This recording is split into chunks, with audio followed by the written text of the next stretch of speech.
Hello बच्चों, नमस्ते। कैसे हो आप सब? बच्चों, आप सभी का स्वागत है 10th क्लास विज्ञान विषय में और अपना पाठ 9 चल रहा है। और बच्चों, आज इस पाठ में आप लोग पढ़ने जा रहे हो अपवर्तन के बारे में। तो देखो बच्चों, पिछली वीडियो में आपको हमने कुछ न्यूमेरिकल्स करवाए थे। 2 न्यूमेरिकल्स वहाँ पर मैंने आपको हल करवाए थे।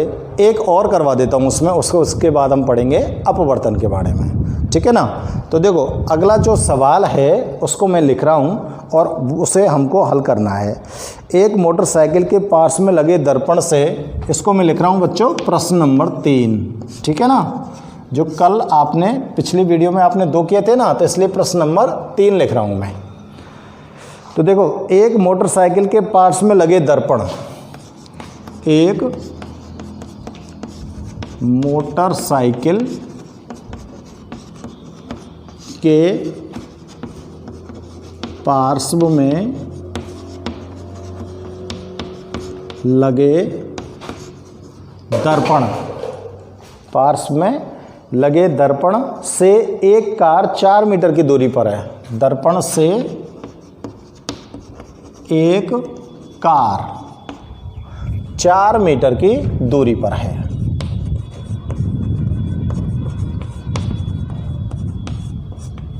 दूरी पर है। दर्पण से कार की दूरी है 4 मीटर। यदि दर्पण की फोकस दूरी 1 मीटर है, यदि दर्पण की फोकस दूरी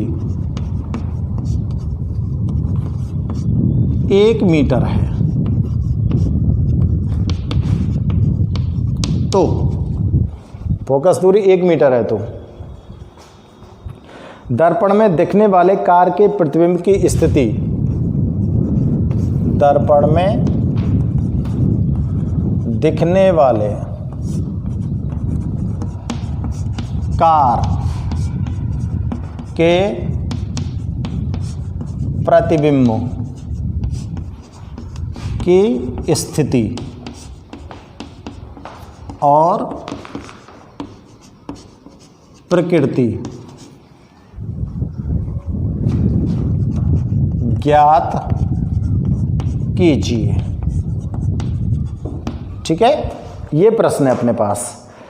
अब देखो बच्चों, आपको ये सवाल करना है, इसका हल कर रहे हैं। तो बेटा, यहाँ पर सबसे पहले मैंने कहा था आपसे कि आपको पता लगाना है कि दर्पण कौन सा है। पहला काम तो हो गया दर्पण का पता लगाने का, क्योंकि दर्पण का पता लग गया तो हमको उसकी फोकस दूरी और उसके प्रतिबिंब की स्थिति के बारे में थोड़ी सी नॉलेज आ जाएगी, ठीक है ना। अब देखो, चेक करो, वाहनों के पार्श्व में लगा दर्पण जो पश्च दृश्य दर्पण के रूप में काम आता है। पश्च दृश्य का मतलब पीछे के दृश्य को, सड़क पर वाहन के साइड में जो शीशा लग रहा है वो पीछे सड़क पर पीछे के दृश्य को देखने के काम में आता है। तो कौन सा शीशा लगता है? आगा ध्यान, उत्तल दर्पण। कौन सा लगता है? उत्तल दर्पण। तो सबसे पहले आप लोग क्या करोगे? उत्तल दर्पण नोट कर दोगे यहां पर, ठीक है। अब इसके बाद बच्चों यहां पर लिखो दिया हुआ है। क्या दिया हुआ है आपको? देखो, मोटरसाइकिल पार्श्व में लगे दर्पण से एक कार 4 मीटर की दूरी पर है।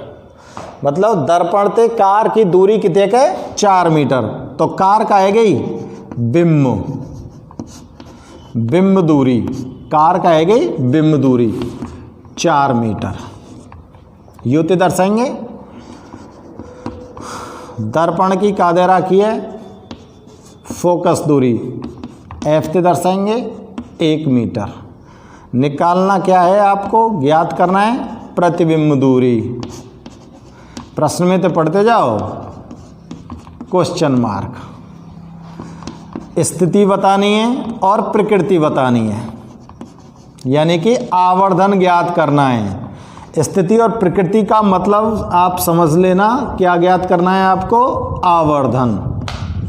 यानी कि m की वैल्यू भी आपको यहाँ पर निकालनी है। समझ गए। जिस प्रश्न में प्रतिबिंब की स्थिति और प्रकृति के बारे में पूछा जाए तो आपको क्या समझ लेना है कि यहाँ पर आवर्धन ज्ञात करवाया जा रहा है। तो देखो बेटा, आप उत्तल दर्पण पर ध्यान दीजिए। मैंने आपको बताया था पिछली वीडियो में भी कि उत्तल दर्पण जो होता है उसकी फोकस दूरी कैसी होती है बताओ, धनात्मक। तो यहाँ पर किसका चिन्ह लगा दोगे, प्लस का। और वस्तु को हमेशा दर्पण के बाईं ओर रखा जाता है और कार्तीय चिन्ह परपाटी के अनुसार बाईं ओर की दूरियों को नापा जाता है किसमें, माइनस में। ठीक है, अब आप सवाल करना स्टार्ट कर दोगे। अब यहाँ पर क्या लिखना है आपको, दर्पण सूत्र से। दर्पण सूत्र क्या है आपके पास, 1/v प्लस 1/u बराबर 1/f। ठीक है ना। पक्षांतरण करो क्योंकि v का मान ज्ञात करना है। पक्षांतरण से तो 1/v बराबर 1/f माइनस 1/u आ जाएगा ना, ये माइनस का इधर। अब मान रख दो। ये छोटे छोटे शब्द बेटा, इनको लिखने में हमारा कुछ नहीं बिगड़ता है, लेकिन इनका असर बहुत अच्छा आ जाता है, इफेक्ट बहुत अच्छा पड़ता है। 1/f, f के मान कितना है 1 माइनस 1/-4। ठीक है, ध्यान से देखो, ऐसा ही है ना। अब सही करो इन चिन्ह ने, 1/1 प्लस 1/4, माइनस माइनस प्लस हो जाएगा, लघुत्तम ले आओ 4, तो 4 प्लस 1, तो 1/v का मान कितना आ गया 5/4, या v बराबर कितना आ गया बेटा 4/5। प्लस का है क्या माइनस का है, ये तो प्लस को आया मीटर। क्या आएगा ये, मीटर आएगा। ठीक है ना, क्योंकि मीटर में चल रही सबरी वैल्यू, और यह निकालें अगर मैं हल करूं तो कहाँ पे को प्लस 0.8 मीटर, क्योंकि पॉइंट लगा 0 बढ़ जाएगी तो 40 हो जाएगा, 8×5 = 40। ये v का मान आ गया 0.8 मीटर। यानी कि वस्तु का प्रतिबिंब जो बन रहा है, कार का जो प्रतिबिंब बन रहा है बच्चों, वो दर्पण से कितनी दूर बन रहा है, 0.8 मीटर दूर बन रहा है। ठीक है ना। अब प्रतिबिंब की स्थिति और प्रकृति ज्ञात करनी है तो यहाँ लिखेंगे आवर्धनता। आवर्धन m बराबर, सूत्र क्या होता है बताओ। यहाँ पर देखो मान आपके पास किसके दे रखे हैं, b और u के दे रखे हैं, तो आप लोग कौन से वाले सूत्र को यूज करेंगे, -b/u को। समझ में आ रही बात, नहीं तो सूत्र तो पूरा का होगा, m बराबर h' बराबर -b/u। अब h' और h के मान तो हमको पता ही ना है, तो इसको यूज नहीं करेंगे, हम इसको यूज करेंगे जिसके मान है। मान रखो -b को मान कितने का होगा 0.8 बटे u को मान -4, कितने का होगा माइनस माइनस प्लस है जाएगा। अब 0.8 में 4 को भाग देंगे तो 0.2 आवेगो कि नहीं आवेगो, कितने का आवेगो देख लो 0.2। ठीक है। अब देखो भाई साहब, नीचे हमने इसका एक्सप्लेनेशन देना है, इसको बताना है हमको, प्रतिबिंब को और उसकी स्थिति को, दोनों को बताना है। तो इस एक्सप्लेनेशन को कैसे देंगे और किसके आधार पर देंगे। सबसे पहली बात तो आप लोग यह ध्यान करो कि प्रतिबिंब प्लस में आ रहा है, इसका मतलब कहाँ चला गया, दाईं ओर चला गया दर्पण के। यहां पर भी आवर्धन प्लस में आ रहा है, तो इसका मतलब कैसा बन रहा है, सीधा। कैसा बन रहा है, सीधा। भाई ऊपर की ओर की दूरियों को धन में नापते हैं, तो धन को चिन्ह आगो तो यानी कि ऊपर को आगो प्रतिबिंब, अगर ऋण को आतो तो प्रतिबिंब नीचे को आतो, नीचे को आतो तो वास्तविक को आतो। यहां लिखेंगे अर्थात वस्तु का प्रतिबिंब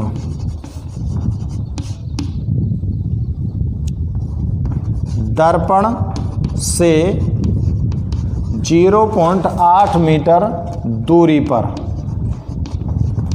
बनता है, जो सीधा आभासी तथा वस्तु से 0.2 गुना होता है। ये लाइन बहुत जरूरी लिखनी है हमने उत्तर में, लास्ट में। आपके उत्तर तो ये आगे, एक ही आगे और एक ही आगो, लेकिन इस लाइन को लिखना बहुत जरूरी है, क्योंकि इस एक्सप्लेनेशन में ही आप बता पा रहे हो कि वस्तु दर्पण से कितना दूर है और प्रतिबिंब किस प्रकार का बना है। ठीक है बच्चों, तो ये जो महत्वपूर्ण चीज़ हैं, इनका आप विशेष ख्याल रखेंगे। जैसे मैंने दिया हुआ लिखा है यहाँ पर, इन सारी चीज़ों को लिखने का आप आलस नहीं करोगे और इस पूरे तरीके से ही सवाल को हल करोगे। पूरे अंक अगर आपको लेने हैं, 3 नंबर का आता है ये प्रश्न, 3 नंबर का, तो ये 3/3 नंबर देने वाला है आपको, इस तरह से अगर आप प्रश्न को हल करते हो तो। चलो नोट करो फटाफट से, फिर अगले टॉपिक पर डिस्कस करते हैं।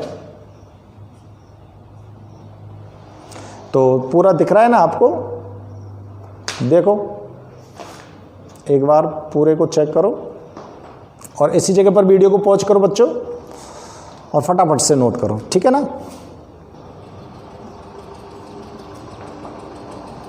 अब देखो अगला टॉपिक है जिस पर हम डिस्कशन करने वाले हैं बच्चों, और वो है हमारा टॉपिक अपवर्तन किसे कहते हैं। यहाँ पर मैं एक चीज़ आपको बता देता हूँ कि 2 प्रकाश से संबंधित घटनाएं इस पाठ में आपने पढ़ी हैं। घटनाओं को तो मैंने 3 को आपको बताया है, विवर्तन भी मैंने बताया है आपको, परावर्तन बताया, विवर्तन बताया है, और अब मैं बताने जा रहा हूँ अपवर्तन। विवर्तन को हमने ज़्यादा वर्णन नहीं किया, सिर्फ परिभाषा पढ़ी थी। आपके सिलेबस में परावर्तन और अपवर्तन ये दोनों ही टॉपिक है बच्चों केवल। तो स्टूडेंट्स यहाँ पर आप अपवर्तन को जब पढ़ोगे तो एक चीज़ का ध्यान रखोगे कि परावर्तन का मतलब तो होता है कि किसी वस्तु से टकराकर वापस लौट जाना, और अपवर्तन का मतलब होता है कि वस्तु में से आर पार निकलकर सीधे चले जाना। समझ आ रही बात? तो अपवर्तन की जो घटना होती है वो तो होती है पारदर्शक वस्तु से। गौर से सुनना मेरी बात को। अपवर्तन की घटना होगी पारदर्शक वस्तु से और परावर्तन की घटना होगी अपारदर्शक वस्तु से। ठीक है ना? जैसे दर्पण है, उसकी एक सतह पर पॉलिश कर दी है, एक सतह चमकीली है, तो वो परावर्तन करेगा। और अगर कोई ऐसी चीज़ लें कि जिसके अंदर से आपको आर पार दिख जाए, उसको क्या बोलते हैं हम? लेंस। जैसे कांच हो है ना, जैसे कार का जो आगे का शीशा है, बस का जो आगे बड़ा सा शीशा लगा होता है, उसमें से आर पार दिखता है कि नहीं दिखता है? तो वो उसको क्या बोल सकते हैं आप? लेंस। इस तरह का उसको क्या बोल सकते हैं हम? लेंस, जो पारदर्शक वस्तु हो, जिससे आर पार दिख सकता हो। आपकी आंखों पर चश्मा लगा हुआ है कि नहीं लगा हुआ है? चश्मा जो लगा हुआ है उसको क्या है? लेंस है। उससे आर पार दिखता है कि नहीं दिखता है? तो ये लेंस जो होता है ये क्या करता है? अपवर्तन की घटना को करता है। कौन सी घटना करेगा ये? अपवर्तन की घटना को। ठीक है ना? तो ये ध्यान में रखना है कि पारदर्शक वस्तु तो क्या कर सकती है? अपवर्तन कर सकती है, और अपारदर्शक वस्तु परावर्तन कर सकती है। तो अब हम यहाँ पर अपवर्तन की घटना को समझ रहे हैं। तो देखो बेटा, जब कोई प्रकाश की किरण एक माध्यम से दूसरे माध्यम में प्रवेश करती है, अब आप सोचेंगे कि माध्यम कहाँ से आ गए। माध्यम का मतलब ये होता है बच्चों कि बिना माध्यम के कोई वस्तु गति नहीं कर सकती। वैसे प्रकाश बिना माध्यम की गति भी करता है, लेकिन वस्तुओं को गति करवाने के लिए किसी न किसी माध्यम की जरूरत पड़ती है। आपको अगर घर से अगर कहीं मार्केट जाना है तो साइकिल से जाओगे, तो साइकिल आपका माध्यम हो गया। ठीक है? बस से जा रहे हैं तो बस आपका माध्यम हो गया। अब अगर आपके पास पानी आ रहा है तो आपका मोटर आपका माध्यम हो गई, पाइप आपके पास माध्यम हो गया, पाइप के जरिए पानी घर पर आके पहुंचा। तो बिना माध्यम के ये जो पदार्थ के कण हैं ये गतिशील नहीं होते। गतिशील तो होते हैं लेकिन बिना माध्यम के एक स्थान से दूसरे स्थान तक पहुंच नहीं पाते। समझ गए? तो जब कोई प्रकाश की किरण एक माध्यम से दूसरे माध्यम में प्रवेश करती है तो दोनों जो माध्यम होते हैं उनको पृथक करने वाली सतह से वो टकराती है। चलो मैं पहले परिभाषा को लिखता हूँ और फिर आपको समझाता हूँ। ठीक है ना? जब कोई प्रकाश की किरण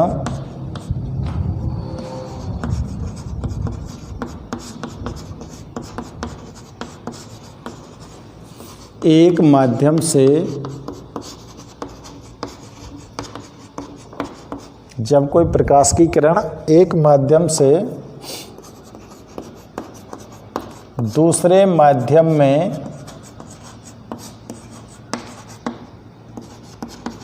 प्रवेश करती है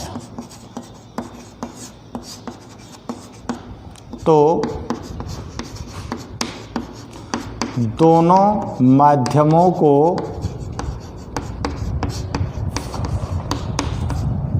पृथक करने वाली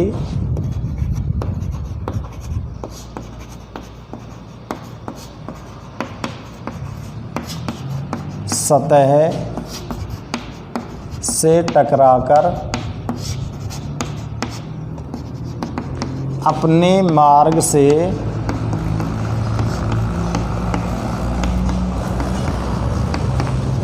विचलित हो जाती है। वह या तो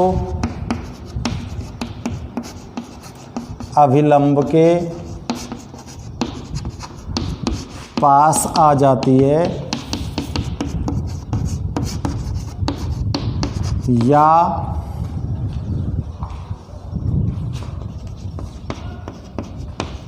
उससे दूर चली जाती है।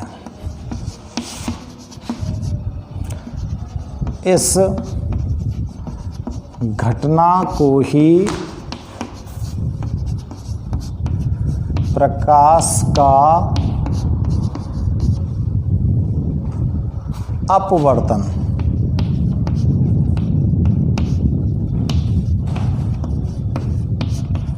कहते हैं। ये परिभाषा है। अब देखो मैं इसके लिए एक चित्र बना रहा हूं। चित्र पे ध्यान दो। ये मैंने एक लाइन खींची बच्चों यहां पर, ठीक है। इसके नीचे मैं पानी भर रहा हूं।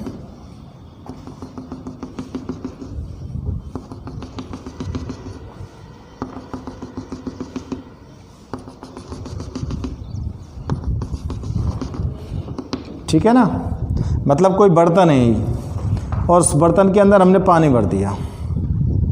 तो देखो इस पानी की जो सबसे ऊपरी परत है, सबसे ऊपर की पानी की जो सतह है, ये पानी की सतह, इस पानी की सतह के जस्ट नीचे तो पानी शुरू हो जाएगा और या पानी की सतह के जस्ट ऊपर से हवा चालू हो जाएगी। या के ऊपर तो हवा है और या के जस्ट नीचे का है पानी। तो देखो बेटा ये तो है माध्यम एक, प्रकाश की किरण कहाँ से आ रही, माध्यम एक, और ये माध्यम एक कौन सा है, हवा। और ये है माध्यम दो, ये का है पानी। दो माध्यम है, पहला माध्यम और दूसरा माध्यम। समझ में आ गई। पानी जो भरा हुआ है अपने पात्र में, तो पानी की जो सतह है उसके जस्ट ऊपर तो हवा है, बाकी जस्ट नीचे का है पानी है।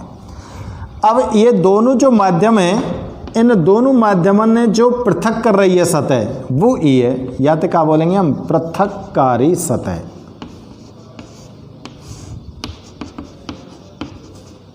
ठीक है ना, दोनों माध्यमों को पृथक करने वाली सतह हो गई। अब देखो बेटा परिभाषा पे चलो। प्रकाश, जब कोई प्रकाश की किरण एक माध्यम से दूसरे माध्यम में प्रवेश करती है। अब देखो भाई साहब, ये प्रकाश की किरण ला रहा हूं मैं एक माध्यम से दूसरे माध्यम में, एक माध्यम से जा रही है दूसरे माध्यम में जाएगी ना। तो दोनों माध्यमों को पृथक करने वाली सतह से टकराकर, दोनों माध्यमों को पृथक करने वाली सतह से टकरा गई, अपने मार्ग से विचलित हो जाती है। अब भाई साहब यहाँ को मार्ग कौन सा, देखो यहाँ तो मैं यहाँ डॉट लाइन में ले जा रहा हूँ, ई तो होते एक मार्ग, ऐसे ही तो जानी चाहिए ही, लेकिन अपने इस मार्ग से विचलित हो गई है।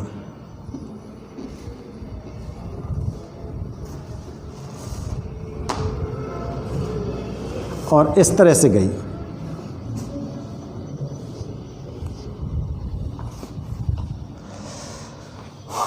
वह या तो अभिलंब के पास आ जाती है या उससे दूर चली जाती है।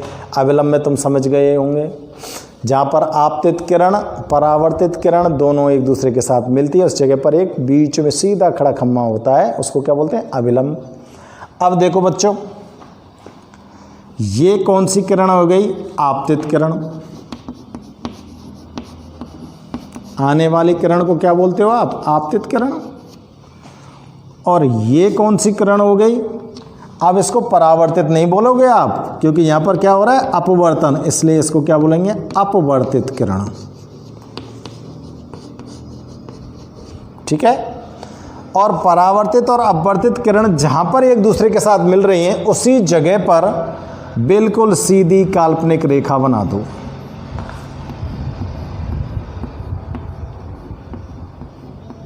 और इस सीधी काल्पनिक रेखा को क्या बोलोगे?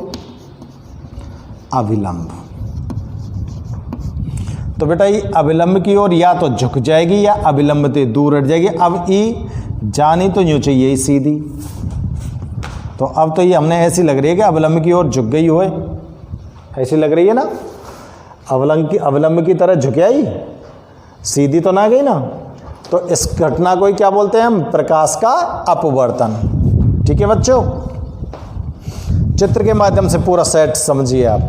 अब देखो, आपतित किरण और अभिलंब, इन दोनों के बीच में ई कोण बन रहा है एक, या तो कह रहे हैं कोण आई। बन गो कि ना बन गो? और ऐसे ही अपवर्तित किरण और अभिलंब, इन दोनों के बीच में बन गो एक कोण, या तो कह रहे हैं कोण आर। ठीक है। कोण आई का नाम आपतन कोण।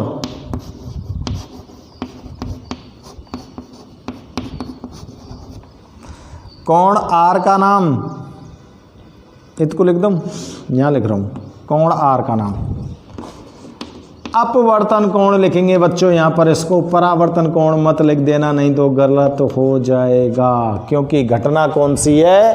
अपवर्तन की। ठीक है। तो भाई साहब, मैंने ये जो परिभाषा लिखी है, बिल्कुल परिभाषा के अनुसार ही हमने यहाँ पर एक चित्र बनाया है आपके लिए, और इस चित्र के माध्यम से आपको परिभाषा ध्यान में आ जानी चाहिए। तो आपको परिभाषा के साथ साथ चित्र को भी बनाना है ठीक इसी तरह से। तो बनाइए, फटाफट से बनाइए। अपवर्तन के बारे में आगे बात करते हैं फिर। अब देखो, एक बहुत ही महत्वपूर्ण जानकारी आपको मैं दे रहा हूँ यहाँ पर, उसको ध्यान से चेक करना, और वो है बच्चों अपवर्तन का कारण। बहुत ही महत्वपूर्ण जानकारी क्या है? अपवर्तन का कारण। अपवर्तन क्यों होता है, इसका क्या कारण है, और अपवर्तन से संबंधित बहुत सारी घटनाएं हैं जो आपके दैनिक जीवन में आपको प्रभावित करती हैं, उनके बारे में, सबके बारे में आपको बताएंगे। लेकिन पहले बात करते हैं हम अपवर्तन का कारण की। देखो, जब प्रकाश की किरण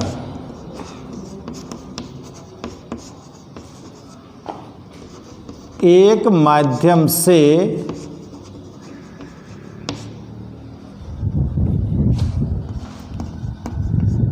दूसरे माध्यम में, चलो एक मिनट, गलत लिख गई लाइन, दोबारा तो लिखूंगा बेटा यहाँ में। प्रकाश का वेग अलग अलग माध्यमों में अलग अलग होता है।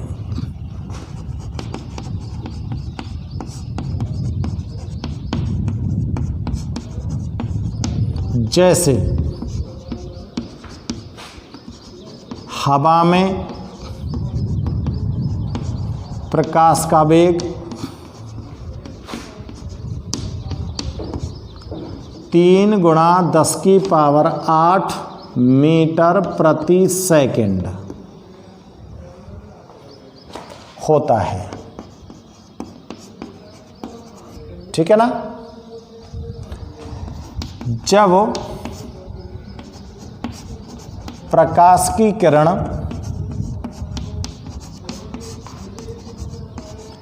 एक माध्यम से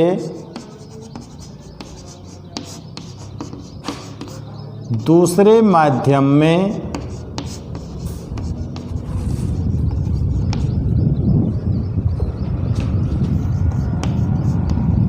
प्रवेश करती है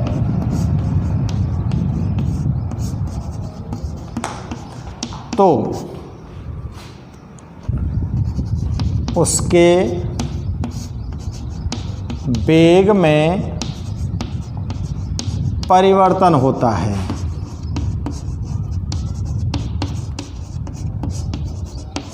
उसके वेग में क्या होता है बच्चों? परिवर्तन होता है। अतः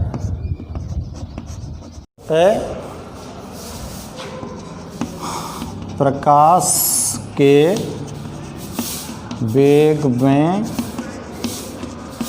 परिवर्तन के कारण ही अपवर्तन की घटना होती है। ठीक है, तो मूल बात क्या हो गई? प्रकाश के वेग में परिवर्तन के कारण ही अपवर्तन की घटना होती है। तो देखो बच्चों, अलग अलग माध्यमों में प्रकाश का वेग अलग अलग होता है। जैसे हवा के अंदर अलग है, कांच के अंदर अलग है, पानी के अंदर अलग है। तो जब भी प्रकाश इनसे गुजरेगा तो उसके वेग में परिवर्तन आएगा, और प्रकाश के वेग में परिवर्तन आएगा तो अपवर्तन की घटना जरूर होती है। ठीक है ना? तो आप अपवर्तन की परिभाषा और उसके कारण को ध्यान से चेक करेंगे, और जो 3 सवाल हमने कराए उनको अच्छे ढंग से करेंगे। ठीक है विद्यार्थियों, अगर आपको वीडियो अच्छा लगे तो लाइक करो और कमेंट करो। ठीक है।